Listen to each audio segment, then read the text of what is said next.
Assalamualaikum warahmatullahi wabarakatuh. Saudara-saudara para muslimin rahimahumullah dan para pemirsa yang saya hormati. Marilah pada kesempatan ini kita menggunakan waktu kita untuk membahas pandangan Al-Quran tentang Bani Israil, Yahudi dan Nasoro. Hal tersebut perlu kita kupas atau kita bahas dengan pertimbangan-pertimbangan sebagai berikut. Bani Israil adalah satu bangsa yang banyak kedatangan para nabi dan rasul. Pada waktu nabi-nabi itu meninggal, kemudian digantikan nabi yang berikutnya. Dan para nabi-nabi dari Bani Israil itu mereka mempunyai yang dikatakan Khawariyun, murid-murid. Juga punya yang mengatakan ashabun, sahabat-sahabat. Tapi setelah terjadi pergantian generasi berikutnya itu banyak yang mengatakan apa yang tidak mereka perbuat dan berbuat apa yang tidak diperintahkan. Begitu kalau kita ikuti petunjuk hadis Nabi Muhammad SAW, riwayat Bukhari. Kedua, Bani Israil itu ternyata disanjung demikian tinggi oleh Allah. Baik di dalam kitab Perjanjian Lama maupun di dalam Al-Quran. Ada kalimat dalam Bani Israil, fadhaltukum alal alamin. Nah, ini adalah latar belakang sejarahnya yang perlu kita cermati. Maka Bani Israil dalam pandangan Al-Quran juga diingatkan bahwa Al-Quran mengingatkan banyaknya ikhtilaf yang terjadi, banyaknya perbedaan pendapat yang muncul di kalangan Bani Israil. Lihat surat An-Naml surat 27 ayat 76. Maka Al-Quran memposisikan kisah Bani Israil di satu pihak menjadi peringatan bagi bangsa-bangsa yang sejaman dan yang sesudahnya. Adapun bagi orang-orang yang bertakwa mengandung pelajaran. Nah, inilah nilai yang perlu kita cermati. Yaitu dinyatakan pada surat Al-Baqarah ayat 66. Waja'alnaha naqalan lima baina yadayha wa ma khalfaha wal mau'izatul lil muttaqin. Aku jadikan sikap tingkah laku Bani Israil menjadi peringatan bagi masyarakat yang sejaman dan masyarakat yang sesudahnya.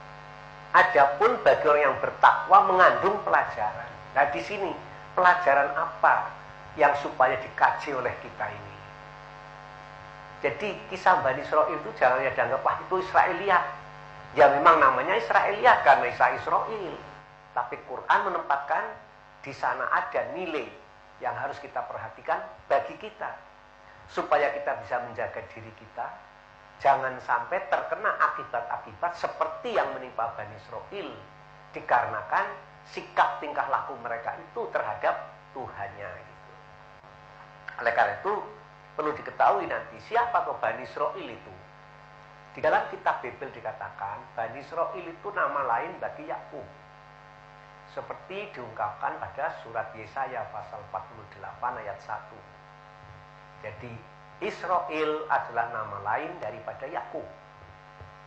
Tapi kemudian dijelaskan, arti Israel itu dijelaskan pada surat Kejadian pasal 32 ayat 28. Bahwa arti Israel itu yang menang di hadapan Tuhan dan di hadapan manusia.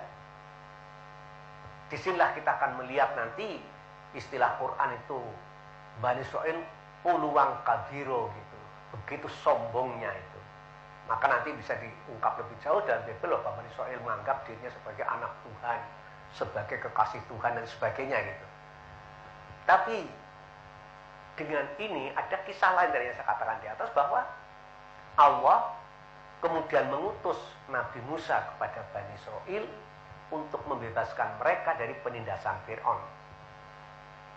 Bani Israil satu komunitas yang terbentuk sejak diutusnya Nabi Yusuf sampai diutusnya Nabi Musa di Mesir. Jadi sekitar 400 tahun lebih itulah. Nah, dengan diutusnya Nabi Musa diberi petunjuk Taurat untuk membimbing Bani Israil, sehingga nanti Bani Israil ditolong oleh Allah, dibebaskan dari penindasan Fir'aun. Kisah tersebut baik dalam Al-Quran maupun Bible diungkapkan. Dalam Bible dikatakan misalnya pada surat Keluaran, ya, bahwa Israel di Mesir menjadi bangsa yang besar. Allah akan membebaskan Israel dari Mesir. Surat Keluaran pasal 46 ayat 3, pasal 19 ayat 5 sampai 6, dan pasal 6 ayat 3 sampai 5. Di Quran pun begitu. Di dalam surat Toha, surat 20 ayat 80. Ya Bani Israila, qad anjanakum min aduwikum al-ayah. Hei Bani Israil, aku yang menyelamatkan kamu dari musuhmu itu. Nah, kisah ini nanti menimbulkan kisah misalnya kan kisah Exodus yang sangat terkenal di sejarah itu. Exodus artinya keluarnya orang-orang Israel dari Mesir menuju tanah Kanaan gitu. Tapi sekarang menjadi istilah yang umum dipakai di mana-mana. Pengungsi dikatakan Exodus misalnya begitu. Tapi asalnya dari sana. Nah dari situlah nanti ada pesan Allah kepada Bani Israil bahwa kamu telah diselamatkan, jaga jangan sampai berbuat melampaui batas. Jadi pada waktu perjalanan Bani Israil dari Mesir nanti menuju ke tanah Kanaan, di sana banyak persoalan-persoalan yang timbul sehingga dikatakan mereka selama 40 tahun mengembara di padang belantara itu.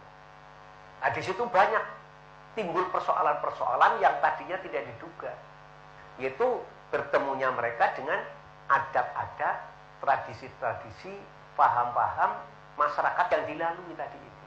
Nah terjadilah yang dikatakan okulturasi, yaitu satu interaksi, ya, percampuran antar budaya itu. Nah begitulah kisah pada waktu Allah mengantar Bani Israil keluar dari Mesir menuju tanah yang dijanjikan. Surat Keluaran pasal 20 ayat yang kedua gitu. Dan di sana kita mendapat kisah yang banyak sekali. Tapi pada waktu Bani Israil telah keluar dari Mesir, ternyata mereka kemudian kena pengaruh dari bangsa-bangsa yang lain. Maka kita melihat bagaimana kedurhakaan Bani Israil setelah keluar dari Mesir. Dalam surat Yesaya pasal 3 ayat 12 dikatakan bahwa hei segala umatku, kamu disesatkan oleh pemimpin-pemimpinmu. Jalan yang seharusnya kamu lalui itu dibongkarnya gitu ya. Jadi surat Yesaya pasal 3 ayat 12. Jadi yang merusak Bani Israil adalah para pemimpin setelah Nabi Musa itu wafat. Hal itu juga diungkapkan dalam Al-Quran. Surat Al-Baqarah ayat yang ke-246 gitu, bahwa rusaknya Bani Israil setelah para malak, para pemimpin ditinggalkan oleh Musa. Alam taro ilal malai min Bani Israila min ba'di Musa. Nah, kamu pelajari, perhatikan itu. Bagaimana keadaan Bani Israil setelah ditinggalkan oleh Nabi Musa. Nah ini kembali tadi kepada kisah hadis Nabi Muhammad SAW itu, bahwa Bani Israil dipimpin oleh para nabi-nabinya, kemudian setelah mereka meninggal digantikan oleh yang lain. Nah penggantinya itu ada yang mengatakan apa yang tidak diperbuat, berbuat apa yang tidak diperintahkan oleh Allah. Jadi baik di dalam Bible maupun Al-Quran dan hadis Nabi ini kita mendapatkan satu gambaran yang sinkron gitu, mengarah kepada satu persoalan yang nanti disebut Bani Israil berbuat durhaka kepada Tuhan. Nah ini mempunyai arti. Apa artinya? Jadi Bani Israil itu tidak selamanya fadl tukum alal alamin. Bani Israil fadl tukum alal alamin selama mereka menepati janji Allah, melaksanakan hukum dan syariat daripada petunjuk Allah. Maka dikatakan dalam Bible juga, Bani Israil menjadi satu bangsa yang besar di Mesir pada waktu mereka mengikuti apa yang diajarkan Musa kepada mereka itu. Dalam surat Al-A'raf ayat yang ke-159 dikatakan, wa min qaumi Musa ummatun yahduna bil haqqi wa bihi ya'dilun. dari kaumnya Musa, mereka berkehidupan sebagai umat.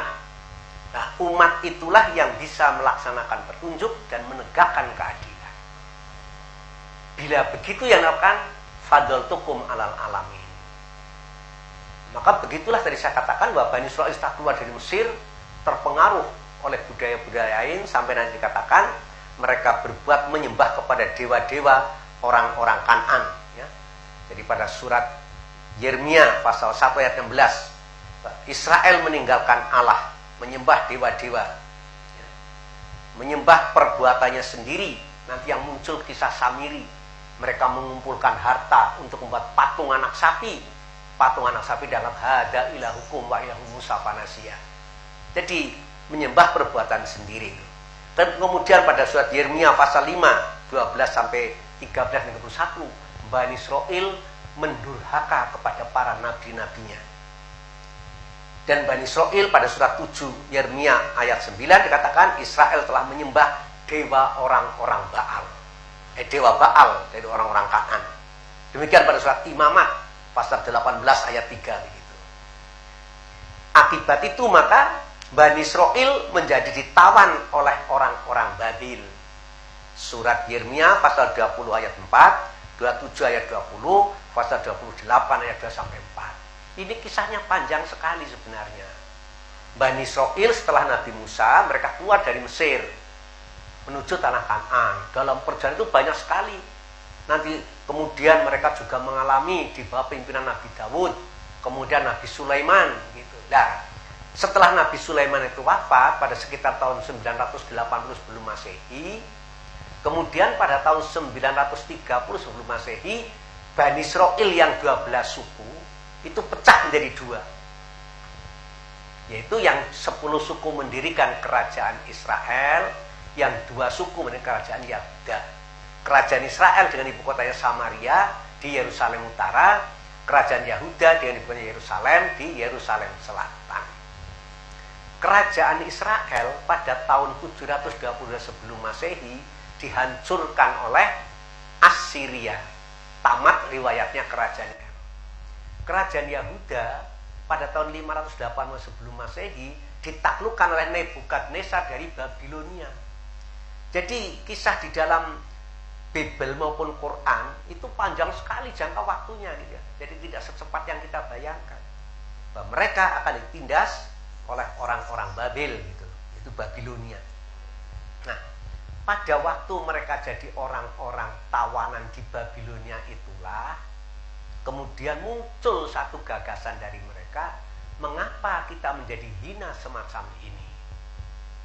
Dengan asumsi dulu nenek moyang kita di Mesir hina, ditindas oleh Fir'aun. Tapi Allah utus Nabi Musa. Kemudian nenek moyang kita mentaati ajaran Nabi Musa, dibebaskan dari penindasan Fir'aun. Tapi setelah mereka keluar dari Mesir, tadi timbul persoalan okulturasi dan sinkritisme sehingga mereka sampai menyembah dewa-dewa. Hal itu mempengaruhi mereka bahwa kita sekarang ini harus menghimpun kembali tradisi nenek moyang kita. Nah, itu nanti yang menghasilkan kitab yang namanya kitab Pentateuch.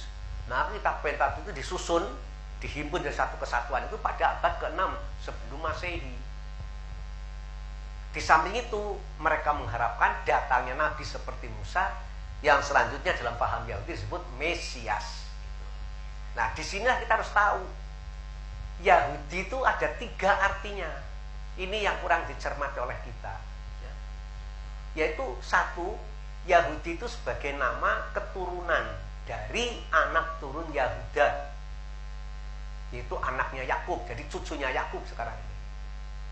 Kedua, dengan berdirinya kerajaan Yahuda, maka setiap warga negara kerajaan itu disebut Yahudi. Jadi yang kedua, Yahudi sebagai nama kewarganegaraan. Yang ketiga, Yahudi sebagai aliran paham,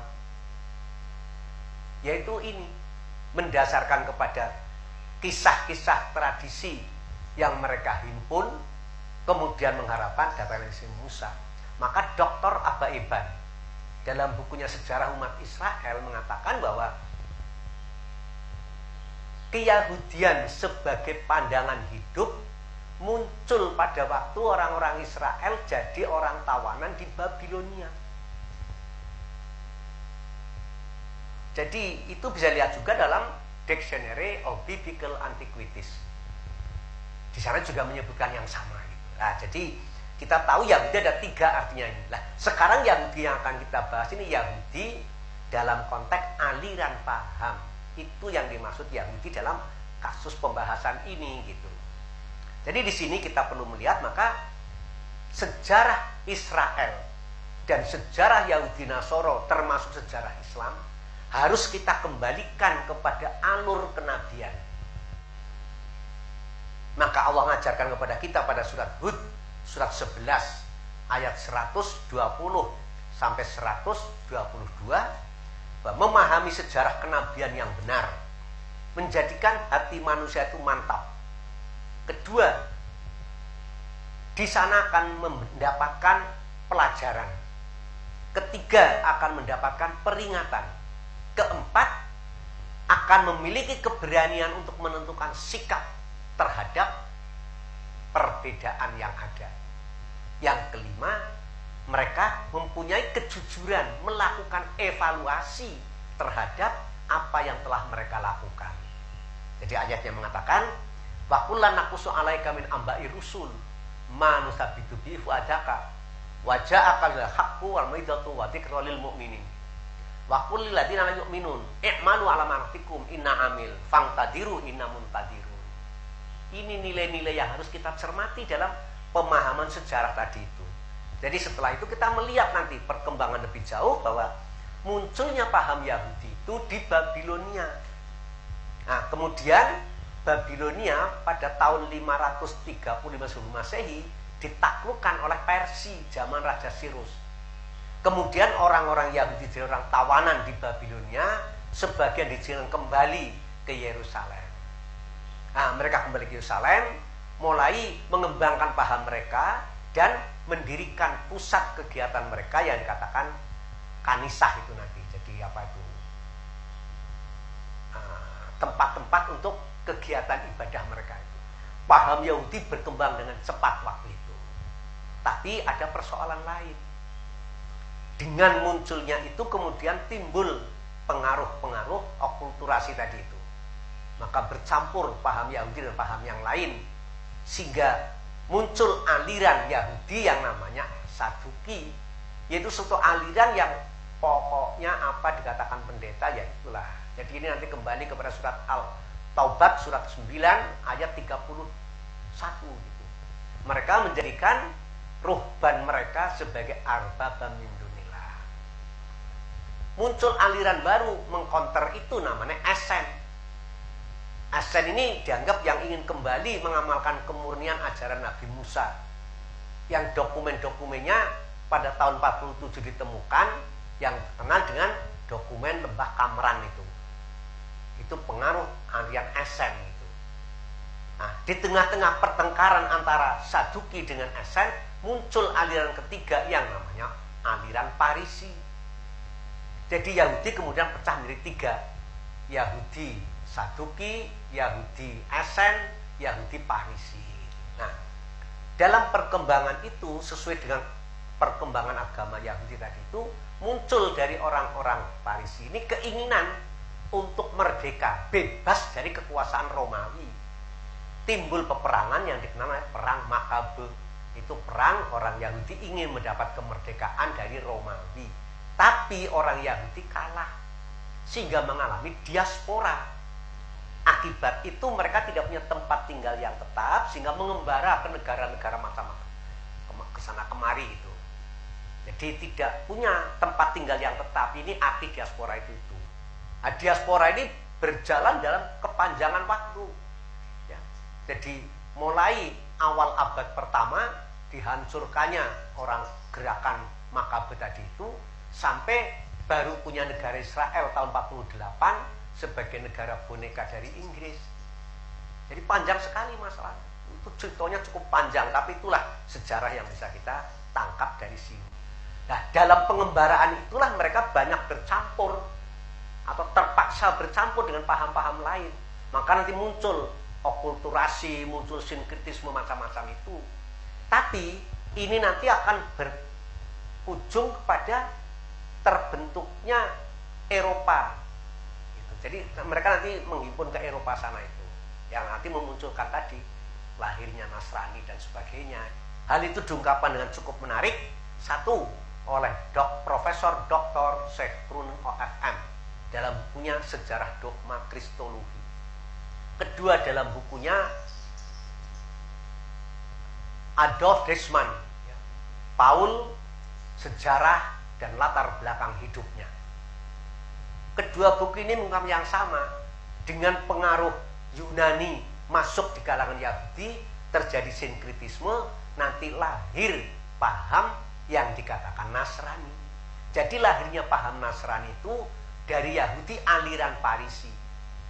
Ini baik Al-Quran maupun Bible, khususnya Injil Perjanjian Baru, memberikan ungkapan yang cukup menarik untuk kita cermati.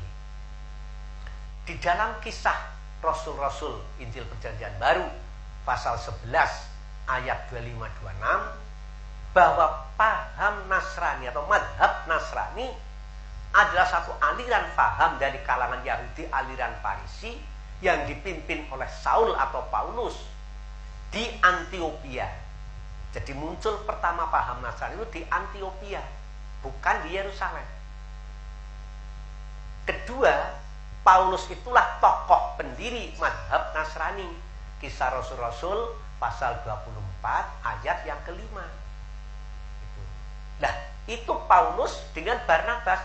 Jadi kembali kepada pengertian Nasrani, itulah munculnya. Maka nanti Quran lebih rinci lagi pada surat Al-Maidah ayat yang ke-12 sampai ayat yang ke-15 gitu. Pada ayat yang kedua dikatakan Allah mengambil janji dari Bani Israel. Jadi Al-Maidah ayat yang ke-12. Walaqad akhadallahu mitsaqo Bani Israil. Tapi kemudian janji Allah itu dilanggar.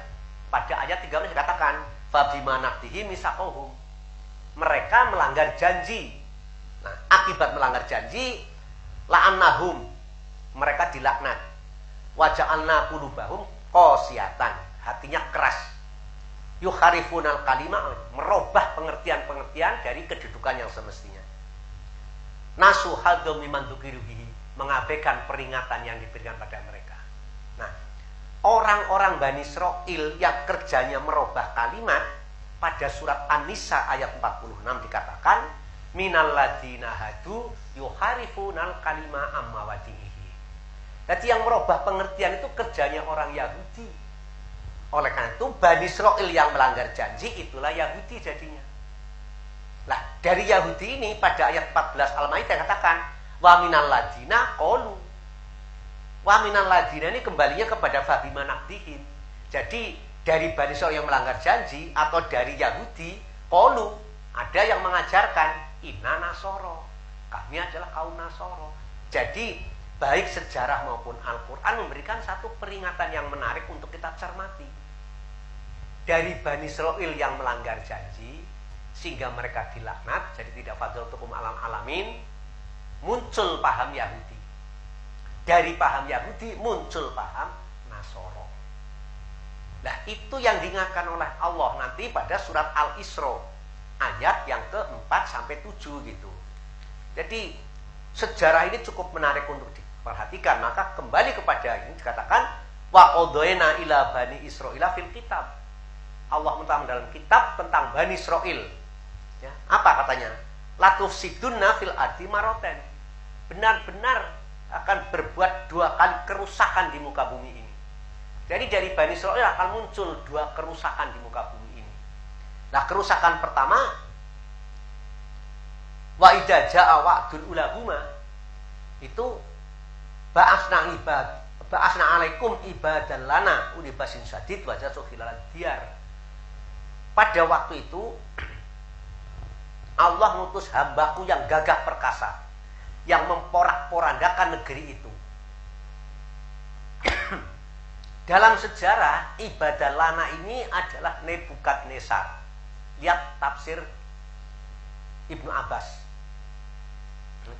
Demikian juga misalnya tafsir daripada The Holy Quran dari Yusuf Ali dan juga dari Maulana Muhammad Ali. Jadi hambaku yang gagah perkasa yang memporak-porandakan adyar negeri itu adalah Yerusalem. Nah ini yang tadi saya katakan terjadi pada tahun 586 sebelum Masehi. Jadi ini kisah lama sekali gitu. Ini persoalan yang perlu kita sadari, panjang sejarahnya. Nah, munculnya yang kedua nanti pada ayat yang ke-6 dikatakan wa idza jaa wa'dul akhirati, dan terjadinya peristiwa yang kedua, yasumujuhakum, Allah akan mempermalukan muka mereka, waliyadkhulul masjidah kama dakhulu awalam marotin. Jadi seperti peristiwa terjadinya waktu kuil Sulaiman dihancurkan oleh Nebukadnezar. Kemudian setelah orang-orang Yahudi di Babilonia dikuasai oleh Persia, kan mereka diizinkan kembali ke Yerusalem, bangun kembali kuil-kuil itu. Nah ini pada peristiwa kedua dihancurkan kembali kuil-kuil itu. Ini yang menyebabkan terjadi yang peristiwa yang kedua. Di sini nanti mengalami apa yang dikatakan lafifa dalam bahasa Al-Quran, yaitu pada surat Al-Isra 104. Lafifa itu sinkritis gitu. Jadi muncullah sinkritisme dalam hal ini tadi kembali kepada Profesor Sekrunen maupun Adolf Desman, yaitu karena pengaruh percampuran dengan paham-paham Yunani, sehingga diganti istilah Mesias diganti menjadi Kristos. Turun Ibrahim yang dijanjikan digantikan juga menjadi Kristos. Itu bisa dilihat di dalam tafsirannya Paulus sebagai pendiri mazhab Nasrani pada suratnya kepada orang Galatia pasal 3 ayat 16. Dan Paulus itulah orang yang pertama-tama mengajarkan bahwa Yesus adalah anak Tuhan dan Yesus adalah Kristus. Lihat ajaran Paulus yang pertama pada waktu kisah pertobatannya. Kisah Rasul-Rasul pasal 9 ayat 1 sampai 22. Nah, di sini maka tadi kalau Quran mengatakan yukharifunal kalima, itu ada buktinya. Dan bukan hanya mengenai istilah Mesias jadi Kristus, tapi nanti kemudian Yesus diberi predikat Kristus, tapi juga kitabnya diganti-ganti namanya. Pertama saya katakan Pentateuch itu bahasanya campuran dari Ibrani sebagian Arami. Diterjemah ke dalam bahasa Yunani, diganti namanya menjadi Septuaginta. Septuaginta Yunani diterjemah bahasa Latin, namanya diganti Vulgata. Vulgata bahasa Latin, terjemah bahasa Inggris namanya The Holy Bible. Holy Bible terjemah bahasa Indonesia di Alkitab. Ini baru judulnya aja ya. Belum lagi yang lain-lain masih banyak. Tapi saya ingin mengingatkan bahwa Al-Quran tanggap kepada adanya perkembangan semacam itu. Nah, jadi munculnya paham Yahudi Nasoro ini yang kemudian akan menimbulkan kerusakan di muka bumi ini. Ini persoalannya sekarang persoalan sejarah, bukan soal like and dislike. Satu kenyataan di dunia ini dengan munculnya paham Nasrani dari Yahudi, kejaman orang Yahudi luar biasa kepada orang Nasrani. Sehingga dikatakan orang ini mengalami katakombe. Katakombe itu hidupnya sembunyi-sembunyi. Kalau sampai ketahuan, ditangkap, dibunuh, dicincang, itu berlaku sampai tahun 325. Pada tahun 313, Konstantin masuk Nasrani. Terus dia berkuasa, tahun 325 mengadakan konsili Nikea. Nah, kemudian dengan didukung oleh Raja Konstantin, sikap Yahudi kepada Nasrani istilahnya mundur selangkah. Bahkan berbalik sekarang ini. Nasrani begitu kejamnya kepada Yahudi. Mulai awal abad keempat tadi, puncaknya pada zamannya Hitler. Jadi panjang sekali sejarahnya gitu. Bukan soal kisah 1 dan 2 hari. Itu membutuhkan ketekunan, ketelitian untuk melacak latar belakang sejarah. Masa katakan, kisah ini bukan soal like and dislike, tapi itulah historis yang bisa kita pahami. Nah, kemudian Nasrani menguasai Eropa. Maka Profesor Berling mengatakan bahwa menurut Karl Jasper, Eropa itu Kristen, Kristen itu Eropa yang telah tumbuh dan berkembang di dalam kancah paham filsafat Yunani gitu. Kalimatnya cukup menarik menurut Karl Jasper bahwa kebudayaan klasik dan agama Kristen ialah dasar-dasar yang sebenarnya yang Eropa sedang dan telah hidup daripadanya.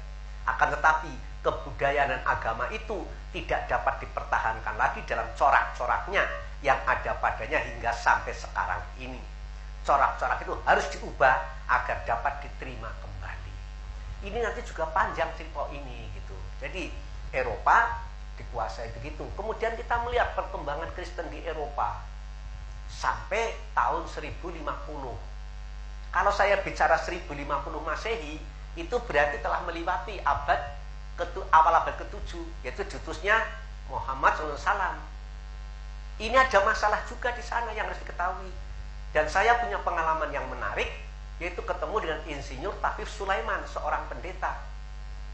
Saya soalkan masalah kitab Yesaya pasal 29 ayat 11 yang mengatakan ada malaikat datang kepada orang yang pintar membaca. Malaikat bawa kitabnya ditutup. Baca ini. Jawabnya, aku tidak bisa membaca, habis kamu tutup. Maka datanglah malaikat tadi kepada seorang dari satu bangsa yang bodoh yang tidak bisa membaca. Baca ini, aku tidak bisa membaca. Jadi jawab dia, aku tidak bisa membaca, bukan karena ditutup, memang karena tidak bisa membaca gitu. Nah, seorang dari satu bangsa yang tidak bisa membaca. Gitu. Jadi kalimatnya cukup jelas itu. Nah, dalam tafsir Bible yang saya miliki, ayat itu tidak ditafsirkan.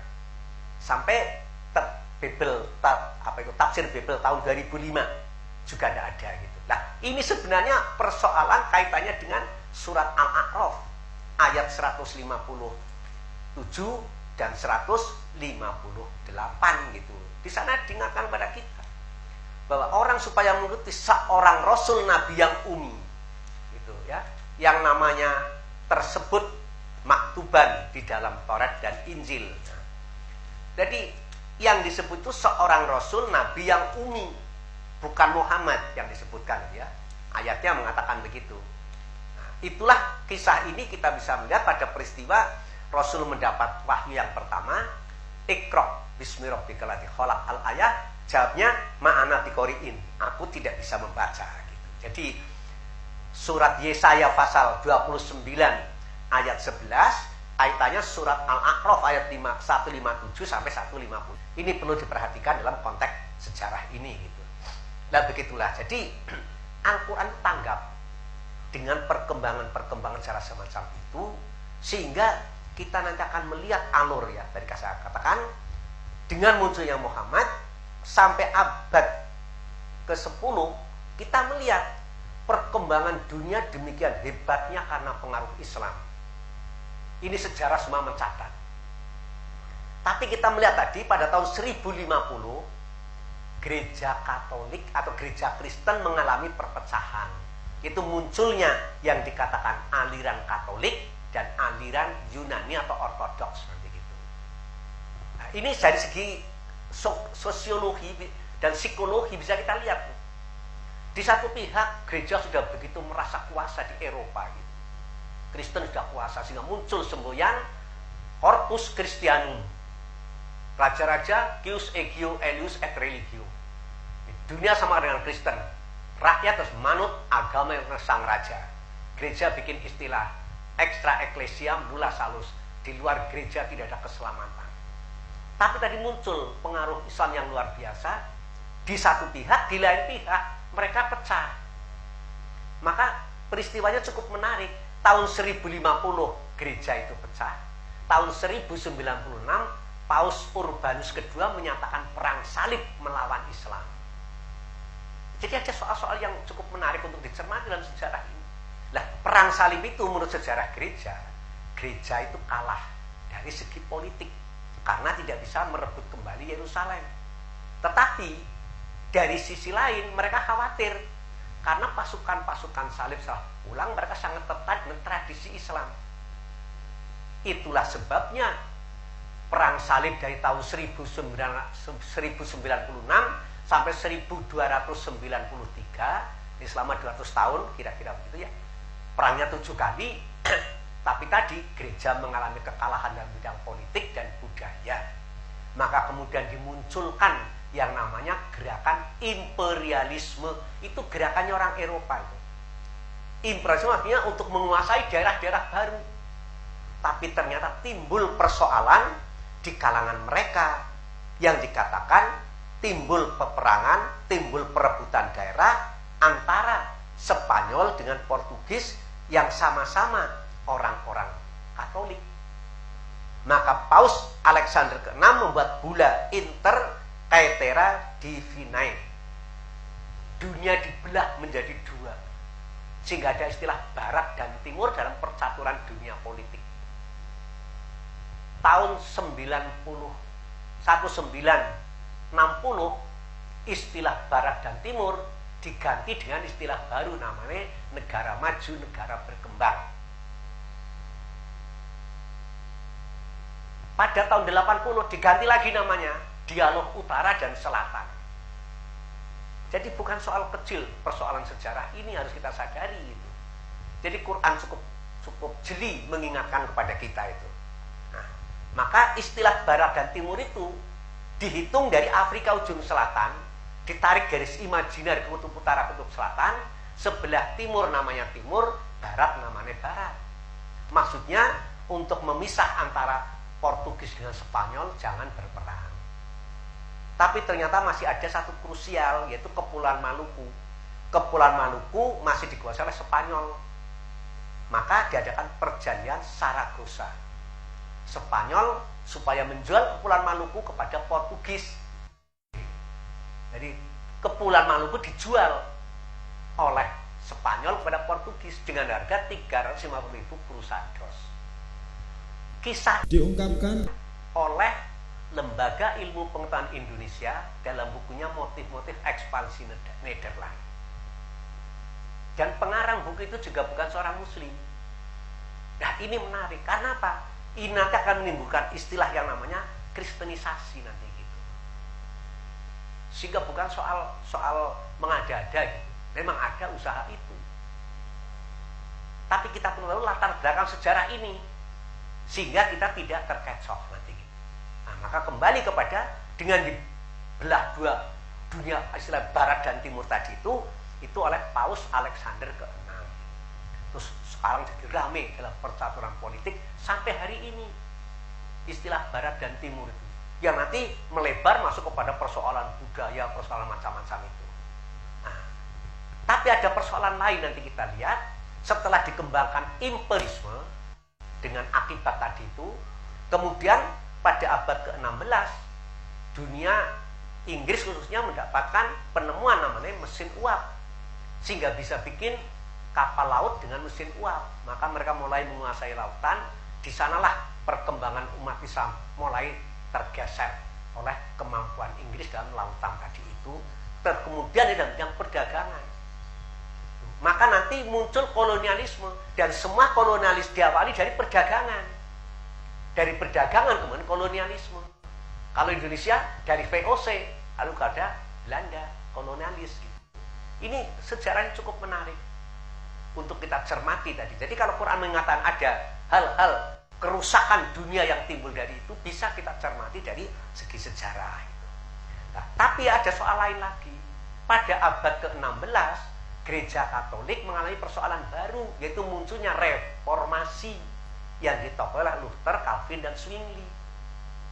Gerakan reformasi inilah yang mengembangkan berpikir yang disebut dengan sejarah namanya berpikir liberalisme. Jadi pikiran liberalisme itu nanti muncul di dalam pemahaman tentang keyakinan mereka atau agama mereka, muncul dalam bidang sosiologi, muncul dalam bidang politik, muncul dalam bidang ekonomi. Itu nanti yang liberal sana. Nah, yang sekarang ujungnya muncul dalam pengertian yang namanya pluralisme agama. Jadi pluralisme agama yang dikembangkan oleh John Hick dari Inggris dan nanti yang diawali dengan kisah masalah The Secularity dari Hervey Koch, ini sebenarnya awal daripada pertumbuhan yang sekarang dikenal dengan istilah pluralisme agama itu. yang mempengaruhi segala aspek kehidupan. Dengan munculnya Protestanisme ini ada akibat lain, yaitu apa? Eropa terpecah belah kesatuannya gitu. Dengan muncul negara-negara nasionalis dan negara-negara kerajaan dan sebagainya. Tapi Eropa menjadi pecah belah karena gerakan reformasi. Anda bisa baca bukunya Profesor Dr. Ahmad Mansur Suryanegara. Cukup menarik untuk dicermati itu. Jadi reformasi Eropa menimbulkan akibat perpecahan Eropa yang baru bisa diupayakan sekarang dengan membuat MEE itu, masyarakat ekonomi Eropa yang sekarang menggunakan uang euro itu. Ini kan latar belakangnya ingin mengembalikan kesatuan Eropa gitu. Tapi terus muncul abad 17, pergolakan semakin ramai. Kita bisa melihat peperangan di Eropa antar negara itu. Masuk abad yang ke-18. Muncul yang namanya Revolusi Prancis 1789. Revolusi Prancis itu klimaks dari pergerakan Eropa sehingga runtuhnya kekuasaan raja-raja Eropa dari kerajaan nanti menjadi negara nasionalis gitu. Kedua, gereja kalah juga kekuasaannya sehingga dimunculkan istilah Vox Populi Vox Dei, suara rakyat sama dengan suara Tuhan. Yang dulunya apapun atas nama Tuhan atau gereja dan negara gitu. Nah, revolusi Prancis ini nanti menghasilkan pemikiran yang disebut nasionalisme, yang disebut demokrasi, yang disebut humanisme, dengan subnya itu nanti masalah hak asasi manusia dan sebagainya gitu. Tapi di sana persoalannya ingin saya ungkapkan begini. Munculnya nasionalisme di Eropa, maka dalam sejarah dikatakan bahwa negara nasionalis yang modern pertama-tama itu adalah Inggris, kemudian Prancis, Belanda, Spanyol, Portugis dan sebagainya. Tapi jangan lupa dari sisi lain, ternyata negara nasionalis itu juga negara kolonialis. Ini yang perlu disadari. Jadi ada hal-hal begitu, maka istilahnya kejahatan dunia itu selalu yang mimpin Inggris. Nah, setelah muncul revolusi Prancis berkembang terus. Orang Yahudi mengalami kepepetan, maka pada abad ke-19 tahun 1897 muncul gerakan Zionisme setelah Kongres Internasional Orang-orang Yahudi di Basel gitu. Yang nanti ditopoi ya, dipimpin oleh yang namanya Theodor Herzl ya. Itu tokoh Zionis. Nah, jadi sekarang muncul masalah baru ini. Kristen sekarang muncul dalam proses tadi. Setelah revolusi Prancis ada persoalan, Yahudi muncul lagi dalam bentuk Zionis. Jadi ketemu lagi persoalan ini. Yang tadi sudah ditekan terus, puncaknya pada zaman Hitler gitu. Tapi sebenarnya kalau kita membaca buku-buku Yahudi, orang Yahudi itu yang membuat ulah itu. Munculnya Perang Dunia ke-1 juga karena Yahudi. Munculnya Hitler itu pun rekayasa orang Yahudi. Maksudnya supaya ada kegiatan orang-orang yang di Eropa diinternir, dibawa ke Yerusalem agar penduduk Yahudi di Yerusalem menjadi semakin besar. Karena dia ingin mengembalikan tadi dengan pengen Mesias akan turun kalau Yerusalem pasirnya sudah jadi emas nanti gitu. Akan mimpin dunia kembali, maunya itu. Jadi ini di samping masalah yang disebut soal politik, soal ekonomi, soal budaya, tapi sebenarnya di sisi lain tidak lepas dari sisi keyakinan dalam perkembangan sejarah yang panjang tadi itu. Ini yang kita tidak boleh lupa memperhatikannya gitu. Jadi ada hal-hal yang harus kita cermati dari konteks sejarah. Maka tadi saya katakan, sejarah harus kembali kepada alur kenabian supaya kita bisa melihat perkembangan dengan baik. Itu persoalannya di sana itu. Jadi kembali sekarang dengan munculnya Zionisme, timbul tadi puncaknya zaman Hitler 1939, tapi kan terus muncul Perang Dunia Kedua. Perang Dunia Pertama, Perang Dunia Kedua, yang perang siapa toh? Perang Dunia Pertama, yang perang itu Inggris, Prancis, Amerika melawan Jerman. Jerman didukung oleh Turki Osmani. Jerman Turki kalah. Maka nanti dikerjain terus Turki ini. Sehingga pada tahun 1924 sistem kekhalifahan Utsmaniyah harus dibubarkan. Itu yang sekarang menjadi banyak pembahasan di sana. Muncul Perang Dunia Kedua. Perang Dunia perang siapa? Inggris, Prancis, Amerika. Didukung Rusia dengan Cina. Melawan Jerman dengan Jepang. Jerman-Jepang kalah. Tapi anehnya, ini pecah jadi dua. Inggris, Prancis, Amerika jadi blok barat, blok kapitalis. Rusia, Cina, blok timur, blok komunis. Muncul Perang Dingin. Dari 1948 sampai 1989 dan 1990. 1989 runtuhnya tembok Berlin, 1950 runtuhnya komunis Rusia gitu. Ini ada alur-alur sejarah yang tidak boleh kita lupakan agar kita jangan kehilangan lacak gitu maksudnya. Tapi dengan berakhirnya Perang Dingin, mestinya kan Amerika yang menang gitu. Wong Rusia komunisnya runtuh. Tapi ternyata lain ceritanya dunia itu. Paham kapitalis dengan teori terakhir yang namanya trickle-down effect itu pun hancur sekarang ini, sehingga dimunculkan ekonomi global sekarang ini. Ini ada masalah-masalah yang perlu kita cermati dari latar belakang itu. Tapi Perang Dingin berakhir, kemudian muncul tesis dari Huntington itu, class civilization itu. Jadi masalah budaya dibangkitkan kembali, maka Eropa dikembalikan lagi dengan unsur budaya. Tapi di sini yang paling menjadi perhatian saya apa? Mengapa terus dituding Islam menjadi musuh dunia? Ini ya kisah lama tadi itu, kisah lama itu. Karena sekarang harus diketahui bahwa dalam perkembangan dunia kita orang sudah tahu semua. Hanya tinggal Islam satu-satunya faham yang masih punya nilai bisa diperjuangkan. Yang lain sudah rontok semua. Apalagi tadi kalau kita mengisahkan Bani Israil, muncul Yahudi Nasoro dengan dokumen-dokumen terakhir yang ditemukan oleh para arkeolog gitu. Kita tahu semua itu bahwa ada di sana itu yang istilahnya itu perkembangan sejarah yang perlu ditinjau kembali kebenarannya. Yang selama dipertahankan sebagai itulah, tapi ternyata sekarang bukan itu katanya begitu. Jadi tahun 45 ditemukan dokumen yang mengakui bahwa ada Injil Thomas di 5 sekarang, the 5 Gospel. Itu. Tahun 47 ditemukan tadi dokumen yang dikenal dengan dokumen-dokumen Lembah Kamron itu. Tahun 83 ditemukan dokumen tentang Injil Yudas. Dalam Injil ini Yudas itu pengkhianat, dan dunia kita diajarin begitu, Yudas pengkhianat Yesus gitu. Tapi dalam Injil Yudas justru Yudas itu murid Yesus yang setia. Jadi timbul masalah ini. Ini persoalan-persoalan yang perlu kita perhatikan. Jadi Injil Yudas di samping mengungkapkan Yudas itu bukan pengkhianat, tapi murid yang setia, ada satu keterangan yang menarik. Bahwa Bani Israil pecah menjadi 72 ion, aliran paham ketuhanan itu. Jadi kalau Nabi Muhammad mengingatkan kita, Bani Israil pecah dari 72, umatku bisa pecah dari 73. Ini bukan berarti bahwa Nabi meramalkan orang Islam akan pecah. Tapi kalau umat Islam sikap tingkah lakunya sama dengan sikap tingkah orang Yahudi, orang Bani Israil pada waktu itu terhadap Tuhannya, sehingga mereka akan dilaknat oleh Allah. Timbul perpecahan dalam mereka. Jadi bukan Nabi meramal umat Islam akan pecah.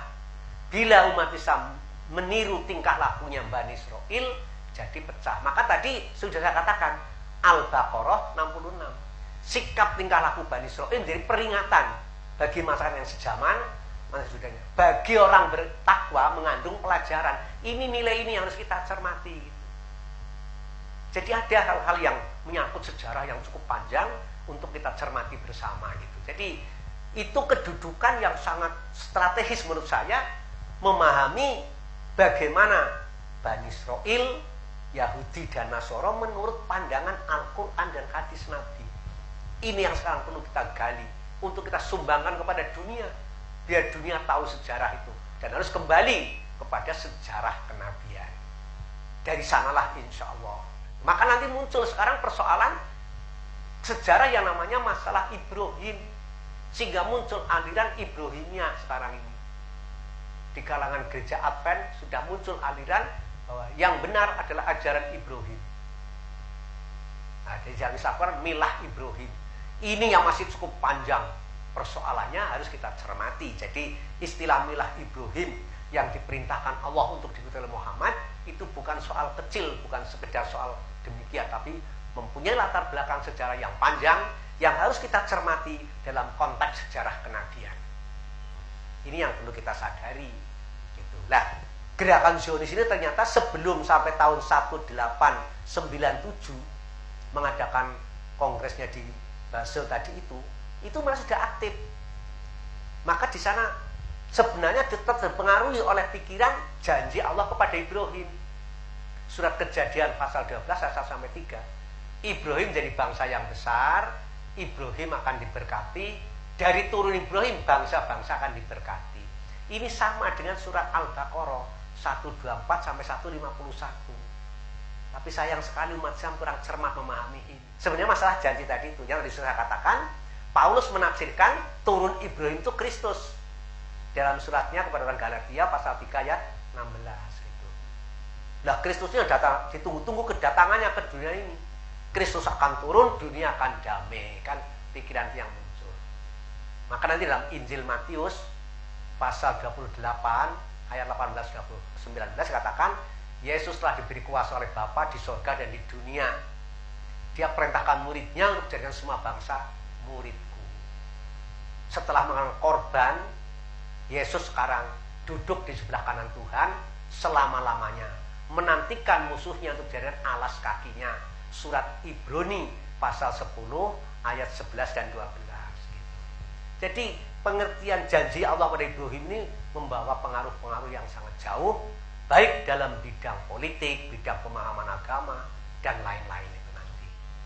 Jadi kembali lagi bahwa persoalan Israel, Yahudi, dan Nasoro bukan sekedar soal like and dislike, tapi soal historis yang harus kita luruskan agar orang bisa tahu kedudukan yang semestinya, yang sebenarnya dari persoalan-persoalan yang kita hadapi dalam kehidupan kita sekarang ini gitu. Jadi marilah kita sebagai muslim kembali mencermati petunjuk daripada Allah dan Rasulnya, dan memang kita disuruh siru fil ardi fangduru, berjalan di muka bumi, mengadakan penelitian. Insya Allah dengan jalan itu kita akan mendapatkan kebenaran-kebenaran dalam perkembangan sejarah, sehingga dunia bisa diselamatkan untuk tidak muncul hal-hal yang sama-sama tidak kita inginkan ini. Demikian saudara sekalian pembicaraan kita, semoga apa yang disampaikan bisa ditangkap, difahami dengan baik, dan kekurangannya mohon dimaafkan. Assalamualaikum warahmatullahi wabarakatuh.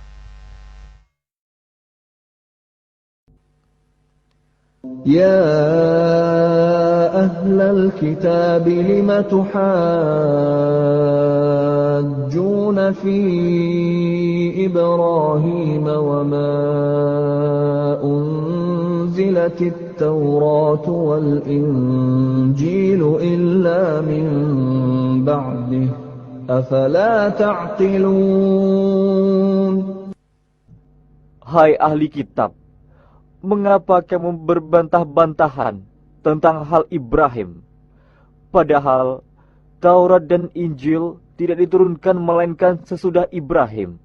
Apakah kamu tidak berpikir? Ha antum haula'i hajajtum fima lakum bihi ilmun falima tuhajjuna fima laysa lakum bihi ilm wallahu ya'lamu wa antum la ta'lamun. Beginilah kamu. Kami ini sewajarnya bantah-membantah tentang hal yang kamu ketahui. Maka kenapa kamu bantah-membantah tentang hal yang tidak kamu ketahui? Allah mengetahui, sedang kamu tidak mengetahui. ما كان إبراهيم يهوديا ولا نصرانيا ولكن كان حنيفا مسلما وما كان من المشركين. Ibrahim bukan seorang Yahudi dan bukan pula seorang Nasrani. Akan tetapi dia adalah seorang yang lurus, lagi berserah diri kepada Allah, dan sekali-kali bukanlah dia termasuk golongan orang-orang musyrik. Inna awlan nasi bi Ibrahim lalladhina ittaba'uhu wa hadha an-nabiyyu walladhina amanu wallahu waliyyul mu'minin. Sesungguhnya orang yang paling dekat dengan Ibrahim ialah orang-orang yang mengikutinya, dan Nabi ini Muhammad, serta orang-orang yang beriman kepada Muhammad. Dan Allah adalah pelindung semua orang-orang yang beriman. Hai orang-orang yang beriman, jadilah kamu penolong-penolong agama Allah, sebagaimana Isa putra Maryam telah berkata kepada pengikut-pengikutnya yang setia, siapakah yang akan menjadi penolong-penolongku untuk menegakkan agama Allah? Pengikut-pengikut yang setia itu berkata, kamilah penolong-penolong agama Allah. Lalu segolongan dari Bani Israel beriman dan segolongan yang lain kafir. Maka kami berikan kekuatan kepada orang-orang yang beriman terhadap musuh-musuh mereka. Lalu mereka menjadi orang-orang yang menang.